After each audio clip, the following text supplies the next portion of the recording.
Abu Sufian Syria থেকে একটি বিশাল কাফিলা নিয়ে মক্কায় ফিরছিলেন, যার মধ্যে ছিল প্রায় 50,000 সোনার মুদ্রা সহ অসংখ্য মূল্যবান মালামাল। কিন্তু এখানে ছিল একটি বড় সমস্যা। মক্কা পৌঁছানোর জন্য তাকে অবশ্যই মদিনার পাশ দিয়ে পথ অতিক্রম করে যেতে হবে, আর মুসলমানরা এই কাফিলাটি ছিনিয়ে নেওয়ার জন্য মদিনাতে প্রস্তুত হচ্ছিল। এখানে একটা প্রশ্ন, মুসলমানরা কাফিলা লুট করবে, তারা কেন কাফিলা লুট করতে যাবে, তাও আবার পবিত্র রমজান মাসে? আসলে বদর যুদ্ধের 1 বছর আগে যখন মুসলমানরা মক্কা থেকে হিজরত করে মদিনায় গিয়েছিল, তখন তারা তাদের সঙ্গে করে কিছুই নিয়ে যায়নি। শুধুমাত্র যে কাপড় পরিধান করেছিল তারা, সেটাই ছিল তাদের সম্পদ।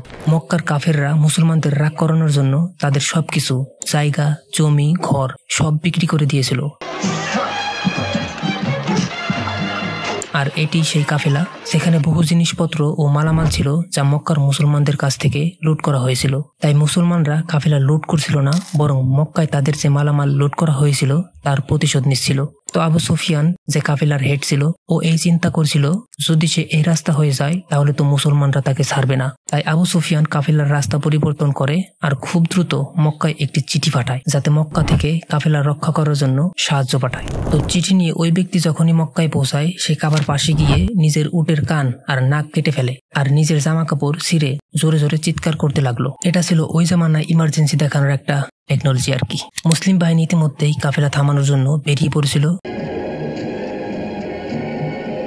আবু জাহেল ওই বার্তাবাহককে জিজ্ঞাসা করলো। বার্তাবাহক জবাবে বলল, মুসলমান 313 জন হবে। আবু জাহেল বলল, আমরা 1000 জন নিয়ে যাব।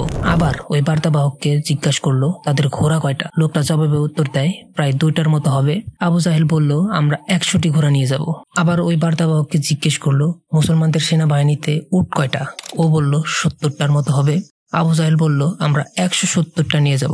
এদিকে আবু সুফিয়ানের কাফেলা মেইন রোড বাদ দিয়ে অন্য রাস্তা দিয়ে পালিয়ে চলে গেল, যার ফলে মুসলমানদের হাত থেকে আবু সুফিয়ান রক্ষা পেল। তো এখন যুদ্ধ করার কোনো প্রয়োজন ছিল না, কারণ কাফেলা তো বেঁচে গেছে। কিন্তু আবু জাহেল বলে ওঠে, এখন কাফেলা বেঁচে গেলেও আমরা মুসলমানদের ছাড়বো না, কারণ ওদের একজনের বিপরীতে আমাদের 3 জন যোদ্ধা আছে। মুহাম্মদ সাল্লাল্লাহু আলাইহি ওয়াসাল্লাম তার সেনাবাহিনীকে বদরের প্রথম কুয়ার পাশে শিবির স্থাপন করার আদেশ দেন। দ্বিতীয় দিন আবু জাহেলের বাহিনী যখন মুসলমানদের সামনে আসলো, তখন আবু জাহেলের বাহিনী মুসলমানদের থেকে 3 গুণ বেশি সৈন্য ছিল।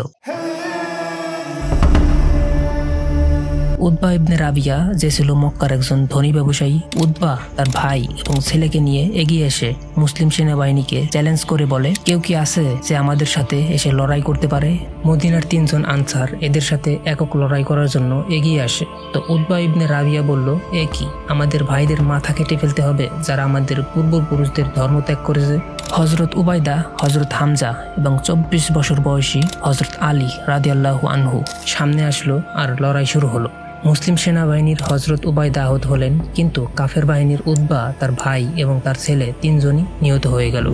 উতবার আরেকজন ছেলে হুজাইফা, যিনি মুসলিম সেনাবাহিনীতে ছিলেন, তার সামনেই তার পিতা, তার ভাই এবং তার চাচাকে মেরে ফেলা হলো। কিন্তু তবুও সে মুসলিম সেনাবাহিনীতেই থাকে, কারণ হুজাইফা রাদিয়াল্লাহু আনহু ঈমানের নূরে আলোকিত হয়েছিলেন। মুসলিমরা জানতো যে শত্রুর তুলনায় তাদের সেনাবাহিনী অনেক ছোট, তাই মুসলিমরা ডিফেন্সিভ কৌশল গ্রহণ করেছিল। অর্থাৎ মুসলমান সেনাবাহিনী প্রথমে দাঁড়িয়ে থাকে প্রতিরক্ষা অবস্থানে, তারা কাফিরদের ঘন হয়ে আসার অপেক্ষা করে।